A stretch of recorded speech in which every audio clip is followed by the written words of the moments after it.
Okey, hai, Assalamualaikum dan selamat sejahtera. Pada hari ini kita akan masuk bab pola dan jujukan. Okey, tapi sebelum tu, sebagaimana yang telah saya minta kamu buat pada semalam, saya minta kamu untuk menyelesaikan kuis online, yang mana kuis itu adalah mengenai pattern and sequences. Okey. Kenapa kamu kena belajar pola? Mengapa saya kena belajar pola ni, cikgu? Merepek saja, tak ada kena-mengena pun dengan saya. Tidak. Okey. Dalam kehidupan seharian kita, sebenarnya kamu dikelilingi oleh pola.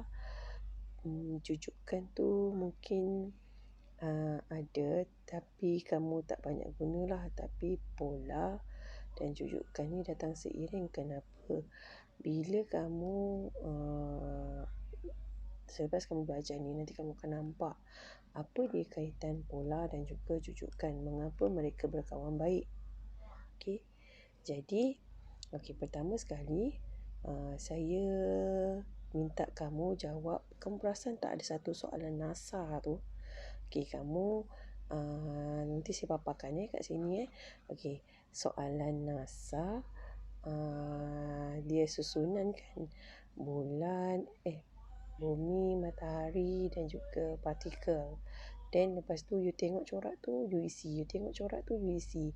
Begitu juga dengan kuis-kuis yang seterusnya. Tengok macam kuis yang ini dan juga kuis yang ini.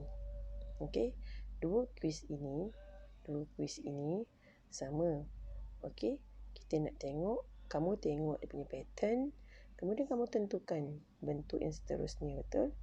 Okey, itu adalah pola sebenarnya. Dalam kamu tak sedar, sebenarnya yang kamu belajar dalam seni, yang kamu belajar dalam geografi adalah pola. Pola yang kamu akan belajar di dalam matematik ini. Kalau di dalam geografi, kamu tengok dalam pola penempatan, kamu ada pola pusat bandar tu macam mana ditentukan. Okey, pola ini sebenarnya dalam kehidupan harian kamu boleh tengok kat mana. Okey, kamu tengok. Sekarang saya paparkan gambar butterfly. Okey, butterfly. Kamu tengok butterfly adalah satu contoh pola. Pola yang sangat cantik. Okey, kamu tengok. Kiri dan kanan badan dia sama. Kamu tengok yang warna biru ni. Tengok corak kiri dan juga kanannya sama. Okey. Kemudian kamu tengok yang butterfly yang kedua ni. Butterfly berwarna merah ni. Kamu tengok warna merah yang sangat cantik kan. Okey. Tengok pola corak dia. Sama tak kiri dan juga kanan?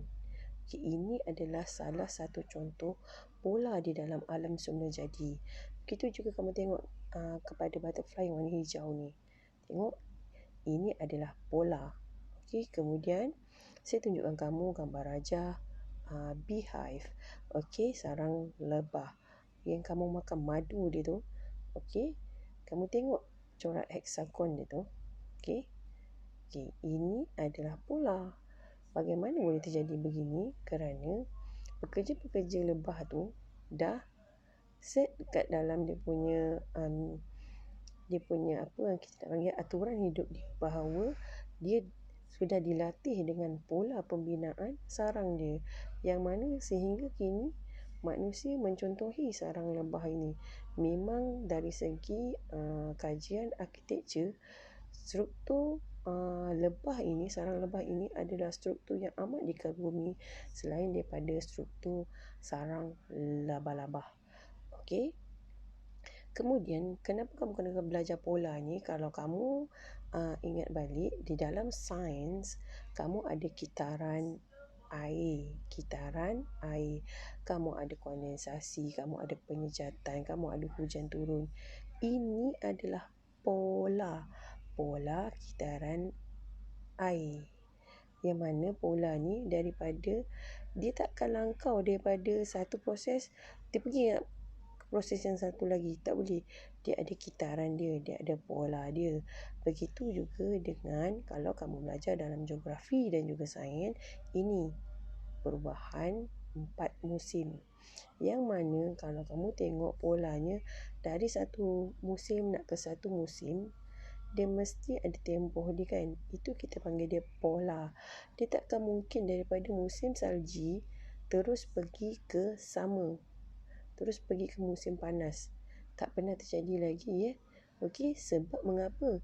Sebab kitaran 4 musim ini adalah mengikut pola yang telah ditentukan. Okey. Jadi hari ini untuk pola dan jujukan, kamu hanya akan berkenalan dengan pola, kemudian jujukan. Besok baru saya masuk pola dan jujukan. Okey. Okey, ini adalah kita panggil rangka lah. Rangka dalam bab ini yang kamu akan belajar, iaitu pola dan jujukan. Pertama sekali kamu akan jumpa pola dululah. Pola adalah corak berulang yang kamu nampak tadi pada butterfly, pada beehive, lagi pada kitaran air, pada kitaran 4 musim. Okey, sebenarnya corak ni juga kamu boleh nampak kat dalam jalan raya tau. Kamu tengok ni. Okey, saya paparkan jalan raya kat tepi ni. Kau tengok batu-batu ni kamu biasa guna, kamu biasa nampak kan, dan kamu biasa lalu kan. Okey, dia dibina berdasarkan pola. Okey, saya nak tunjuk Okey, kejap Saya selangkan dengan gambar-gambar Okey, pola ni kita guna juga di dalam pembinaan sebuah bandar, pembinaan jalan. Jika kamu tengok gambar yang saya tunjuk ini adalah antara contoh-contoh pola bentuk jalan. Okey, itulah gunanya kamu belajar pola. InsyaAllah satu hari nanti manalah kamu tahu kan, kamu akan menjadi perancang bandar, arkitek ataupun apa, kamu akan menggunakan pola. Okey. Kemudian saya terangkan lagi Pola ni contoh dia ada nombor genap, nombor ganjil, segitiga Pascal. Yang ini sedap sikit nama dia. Nombor Fibonacci. Okey, nombor Fibonacci ni sangat unik. Kemudian kamu akan berkenalan dengan jujukan, iaitu dia adalah senarai tertib naik, tertib menurun ada, dan juga kamu akan berkenalan dengan sebutan ke N, yang mana kita akan tulis TN. Okey. Besok baru kita akan masuk kepada pola dan juga jujukan. Pola dan juga jujukan, yang mana pola itu adalah ayat dia begini Pola bagi suatu jujukan ditentukan dengan menambah, menolak, mendarab ataupun membahagi nombor sebelumnya. Ingat ni ayat ni. Nombor sebelumnya. Okey. Nombor sebelumnya. Okey. Seterusnya. Okey, pola saya terangkan Pola. Apa itu pola? Pola tu corak. Pola itu corak. Okey, tetapi yang kamu dah nampak tadi dalam butterfly, dalam sarang lebah, kitaran tu semua dekat jalan raya tadi. Okey, tapi untuk matematik dia adalah corak tertentu dalam senarai nombor ataupun objek. Kamu akan biasakan diri kamu dengan ini. Ini adalah pola. Kat mana cikgu nak guna benda ni? Okey, di sini. Okey, saya bagi kamu contoh yang pertama. Okey, ini adalah set nombor, suatu set nombor. Soalannya, apakah pola set nombor ini? Apakah pola set nombor ini? Ataupun dalam ayat lain, apakah corak set nombor ni? Corak apa? Corak dia maksudnya apa yang membentuk set nombor ini? Bagaimana dia boleh terbentuk? Okey. Yang pertama, kan tadi kita dah kata sama ada dia melakukan proses tambah, tolak atau bahagi atau darab dengan nombor sebelumnya kan. Okey, jadi semua ada negatif 10, negatif 4 kan. Dia ke sini ke sini. Okey, ke sini. Okey, ke sini. Okey. Okey. Jadi bagaimana 10 negatif 10 kemudian negatif 4, bagaimana ini terjadi? Kamu buat ringkasan. Negatif 10 apa sama dengan negatif 4. Jadi negatif 10 nak jadi negatif 4, kamu tambah 6. Maka Di dalam garis nombor ini, di dalam set nombor ini, polanya adalah tambah 6 dari satu nombor ke satu nombor ke satu nombor. Okey, ataupun dalam ayat dia menambahkan 6 kepada nombor sebelumnya. Dia menambahkan 6 kepada nombor sebelumnya. Cikgu, kenapa kita tak boleh buat negatif 4? Kenapa kita tak boleh buat arrow macam ni? Okey, tak boleh sebab kamu kena ingat peraturan dia adalah dia mesti menambah atau menolak atau membahagi atau mendarab dengan nombor sebelumnya. Okay, sebab kamu bergerak ke sini. Okey, untuk bola kamu punya nombor bergerak ke sini. Tak pernah lagi bola bergerak nombor ke sini. Okey? Okey. Okey, kita akan masuk kepada contoh pola nombor. Okey, yang pertama nombor genap, nombor ganjil. Jangan pening, saya akan terang kamu satu-satu. Okey. Ini contoh dari buku teks Okey, diberi urutan nombor panjang macam ni. Asal-asal tak ada bulatan ataupun garis dua ni Okey, soalan dia, kenal pasti dan nyatakan pola urutan nombor. Okey, mula dia nak nombor ganjil. Bila dia kata dia nak nombor ganjil, jangan kamu ambil nombor genap ni. Kamu ambil nombor ganjil saja. Okey, 7, 17 yang saya dah bulatkan ni. Okey, kemudian saya senaraikan di sini. Kemudian saya tengok daripada 7 nak ke 17. Apa pola dia? Apa saya kena tentukan apa dia pola untuk garis nombor ini. Jadi, saya buat macam mana? Dari 7 nak ke 17. Apa saya buat? Saya tambah 10. Kemudian saya tengok nombor seterusnya. Dan seterusnya. Dan seterusnya. Kamu kena tengok, okey? Nak tengok kadang-kadang ada yang garis nombor yang tiba-tiba kat sini tambah 5. Itu dah tak boleh Jadi, bila kamu cek semua, bahawasanya nombor yang ganjil ini, jika nak ke nombor seterusnya, polanya adalah tambah 10. Maka nombor ganjil diperoleh dengan menambah 10 kepada nombor sebelumnya. Okey, kita tengok kepada nombor genap. Nombor genap. Saya senaraikan nombor genap. Kamu gariskan. Okey, kamu gariskan. Ingat pesanan saya. Kertas soalan kamu punya. Jadi conteng. Okey, jadi apa yang membentuk set number ini? Okey, daripada 12 nak ke 22, apa yang perlu kita buat adalah tambah 10. Begitu juga daripada 22 nak ke 32, kita kena tambah 10. Maka nombor genap diperoleh dengan menambah 10 kepada nombor sebelumnya. Okey, ini dia pola nombor genap. Ini pola nombor ganjil. Okey, ni ala-ala tentera sikit yang ini. Okey, pola segitiga Pascal. Pola ni dia berbentuk segitiga. Syarat dia, ingat syarat dia. Okey, tengok dia mesti bentuk segitiga. Tapi dia tak adalah lukis betul bentuk macam ni. Kalau kamu tengok di dalam buku teks, kan, di dalam buku teks, sekejap saya buka buku teks kamu. Kalau kamu tengok dalam buku teks, okey. Kalau kamu tengok dalam buku teks, dia boleh jadi bentuk ini. Bentuk ini dia lukis tanpa kotak ini, ataupun segi empat macam ni. Dan ini adalah pada zaman Cina dulu dinasti Cina dulu. Okey, ataupun dia boleh jadi bentuk macam ni. Okey, ini adalah segitiga Pascal. Okey, saya terangkan kat kamu macam mana nak buat benda alah ni cikgu. Okey, dengar. Pola ni dia berbentuk segitiga. Syarat dia setiap baris mesti dimulai dan diakhiri dengan 1. Maksud dia di sini ialah kamu tengok kat sini Okey, atas puncak dia memang 1. Okey, dimulai dan diakhiri dengan 1. Dimulai dan diakhiri dengan 1. Okey.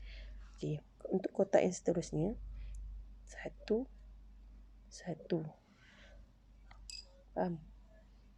Nampak tak? Kamu nampak ke tidak? Okey. 1. Okey. Cikgu, kotak yang tengah ni macam mana? Okey, kotak yang tengah ni kamu buat macam ni. Arrow anak panah. Ini adalah hasil tambah. Alamak, kembang pula gambar saya. Okey, ia adalah hasil tambah 2 tu. Buat anak panah. Jangan malu-malu. Sini 3. Buat anak panah. Buat anak panah. Sini 3. Okey. Faham? Okey. Kemudian, sama juga dengan yang ini. Ingat syarat dia apa? Syarat dia dimulai dan diakhiri dengan 1. Letak 1 dulu. 1. Okey. Kemudian buat anak panah. 1. Tu sini. Ini sini. Okey. 1 tambah 3, 4. Dia buat tambah, ini tambah, operasi tambah. 3 tambah 3, 6. 3 tambah 1, 4. Faham? Okey. Ini bentuk segitiga piramid ni. Kamu nampak kan piramid dekat Mesir itu? Okey. Kita tengok yang bentuk macam sarang lebah ni pula. Okey, syarat dia sama je. Syarat dia mesti dimulai dan diakhiri dengan 1. Okey, jadi 1. Mula puncak 1, dimulai, diakhiri dengan 1. Dimulai, diakhiri dengan 1. Okey, kalau kamu nak simak, tengok ini ke sini, tambah. Dapatlah 2. Okey, dimulai, diakhiri dengan 1. Isi tu dulu. Okey, kemudian buat anak panah. Ini. 1 tambah 2, 3. 2 tambah 1, 4. 3. 4 pula. 3. Okey. Okey, sama juga dengan ini. Dimulai dan diakhiri dengan 1. Buat anak panah. Sini 4. Sini 6.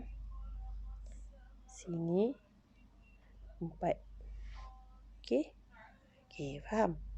Kalau tak faham, nanti mesej saya, okey?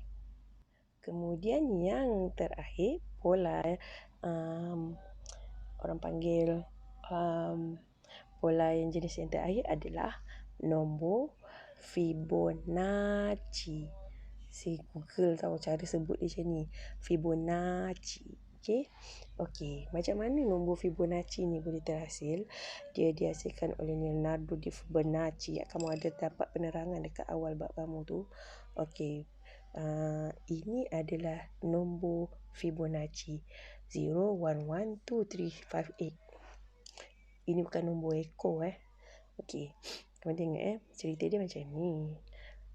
Leonardo Fibonacci ni dia cakap macam ni. Jika dalam satu kawasan kita letakkan anak jantan dan anak betina, apa akan terjadi?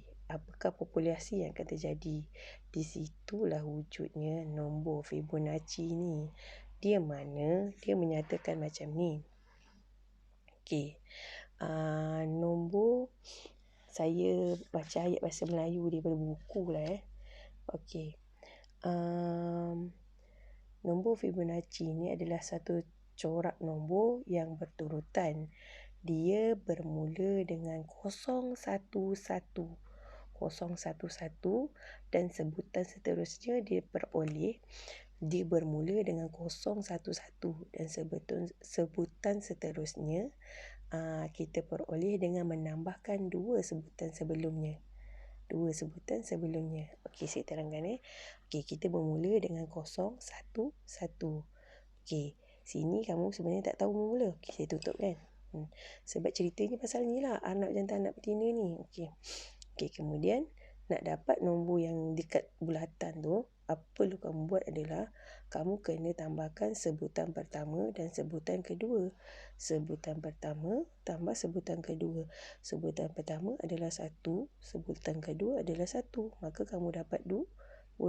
Begitu juga dengan 3, 5, 8. Kalau tak percaya, kita tengok pada nombor 8. Okey. Katalah kamu tak tahu nombor 8 ni dulu. Okey, nombor seterusnya. Nombor seterusnya adalah dengan menambahkan 2 sebutan yang awal ni. Sebutan pertama, sebutan kedua. Sebutan pertama 3, sebutan kedua 5. Okey, sebutan pertama 3, sebutan kedua 5. Jadi hasil tambah kedua sebutan ini adalah 8. Okey, inilah nombor Fibonacci. Kamu kamu gunakan nombor Fibonacci ini. Saya nak bagi kamu tugasan, tapi tak adalah nak kena hantar. Kamu cari apa kegunaan nombor Fibonacci ini di dalam kehidupan kamu. Jadi, kamu dah kenal dengan apa itu pola. Pola itu adalah corak. Pola itu adalah corak yang mana dia ditulis sebagaimana begini.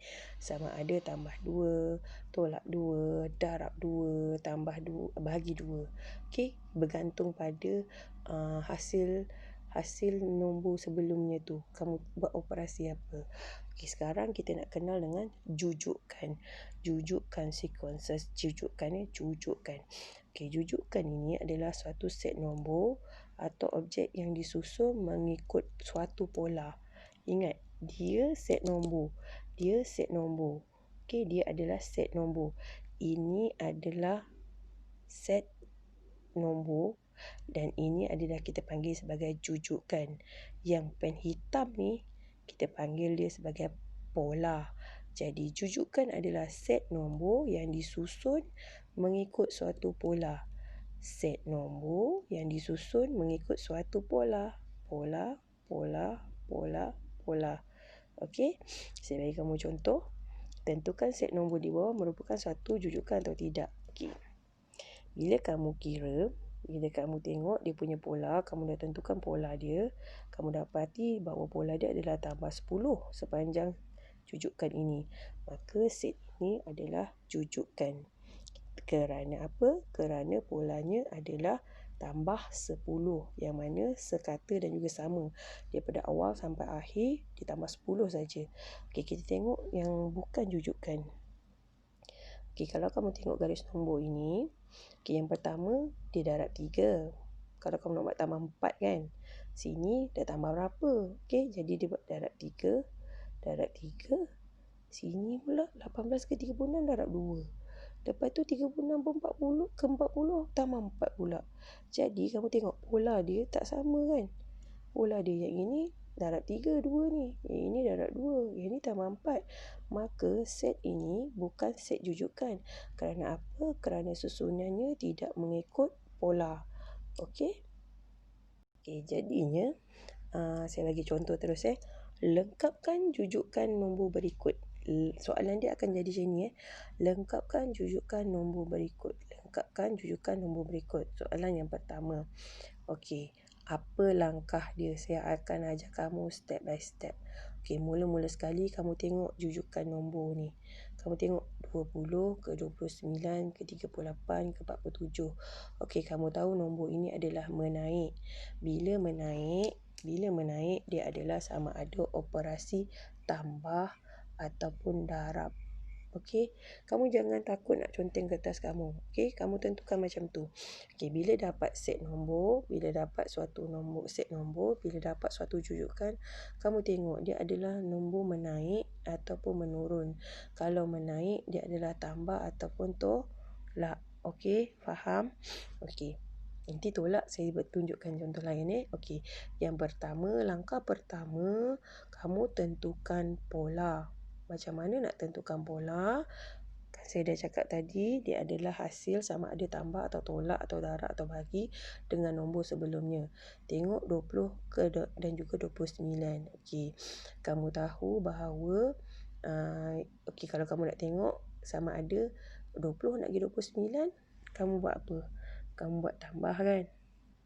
Ini 20 tambah 9 sama dengan 29. Yang ini 29 tambah 9 sama dengan 38. 38 tambah 9 sama dengan 47. Okey, maka pola dia adalah tambah 9. Okey, polanya adalah tambah 9. Kemudian bila kamu dah tahu bahawa polanya adalah tambah 9, kamu selesaikan dekat tempat kosong ni. Kamu tambahlah 47 tambah 9 dapat 56. 56 tambah 9 dapat 65. Senang saja. Pola dan rujukan ni memang senang saja. Okey, kemudian soalan seterusnya. Tempat kosong 60, 56, tempat kosong 48, 44. Jangan takut. Soalan pertama macam ni. Nombor pertama tak ada. Jangan takut. Okey, kita boleh. Okey. Tengok saja nombor yang beturutan. Okey, ini beturutan. Ini beturutan. Alhamdulillah, bolehlah kita jawab. Okey. Macam mana kita nak tengok? Okey. Kalau kamu nampak ini adalah 60 ke 56. Nombornya adalah menurun. Nombornya adalah menurun. Nombornya adalah menurun. Bila menurun, polanya adalah sama ada tolak ataupun bahagi. Okey, tolak ataupun bahagi. Tolak ataupun bahagi. Ingat pesanan saya. Tengok susunan nombor. Kalau menurun, terus tulis kat tepi ni. Tolak atau bahagi. Okey, kemudian kamu tengok. 60 ke 56. 60 mesti tolak 4, dapatlah 56. Sama juga dengan 48 nak ke 44. Kamu kena tolak 4. Maka pola dia berapa? Pola dia adalah tolak 4. Betul tak saya cakap kat tepi ni tadi? Bila nombor menurun, polanya adalah sama ada tolak ataupun bahagi. Kemudian bila kamu dah tentukan pola itu adalah negatif 4, kamu isi tempat kosong. Okey, macam yang kat depan ni, macam ni kamu nak dapat. Okey, ni tolak kan? Jadi kalau kita nak cari yang nombor belakang ni, kita kena tambah 60 tambah 4. Dapatlah 64. Kita tengok. Bila dah tulis jawapan, kamu cek balik. 64, pola dia negatif tolak 4 kan? Jadi kalau 64 tolak 4 dapat tak 60? Dapat. Maknanya jawapan ni betul. Kemudian pergi ke sini. 56 tolak 4 kamu dapat 52. Okey. Jadi inilah dia dinamakan sebagai jujukan. Okey, jadi kamu dah kenal mengenai pola. Okey, kemudian kamu tahu jujukan. Kamu belum berkenalan dengan pola dan jujukan tau. Pola dan jujukan saya bagi hint lah sikit Okey, ini adalah pola. Bukan. Tersebalik pula. Okey. Ini adalah pola dan jujukan. Nanti yang ini untuk kelas seterusnya saya akan terangkan satu persatu. Okey, latihan saya akan bagi. Kamu tengok slide selepas inilah. Saya akan suruh kamu buat latihan. Okey, untuk buku latihan dan buku nota, kamu gabungkan je sekali. Okey, terima kasih kelas.